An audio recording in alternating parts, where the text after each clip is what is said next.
வணக்கம்ங்க. இயற்கையாக புல்லாங்குழல் சப்தம் உருவானது எப்படி?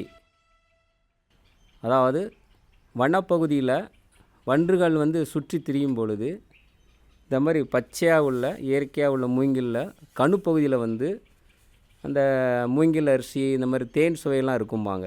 அதை சாப்பிட்றதுக்காக வண்டு இந்த இடத்துல ட்ரில் போடுது, அதாவது துளையிடுது. துளையிட்டு அது உள்ளே போய் சாப்பிட்டதுக்கப்புறம் கொஞ்சம் தூரம் தள்ளி வெளியில் வருது. ஏன்னா இந்த வழியாக போகும்போது ட்ரில் துளை சிறுசாக இருக்கும். அது சாப்பிட்டு குண்டானதுனால கொஞ்சம் தூரம் தள்ளி அடுத்த ஒரு துளையிட்டு வெளியில் வந்துடுது. அதாவது இந்த மாதிரி இது வண்டு உள்ளே போனதாக வச்சுக்கலாம். அதில் ட்ரில்லு சாப்பிட்டதுக்கப்புறம் வெளியில் வந்த ட்ரில் இதுன்னு.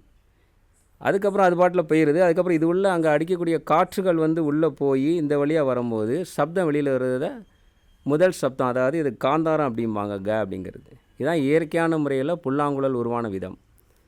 இதுதான் இயற்கை வாத்தியம். மற்ற வாத்தியங்கள் எல்லாமே செயற்கையான முறையில் மனிதர்களால் உருவாக்கப்பட்டது.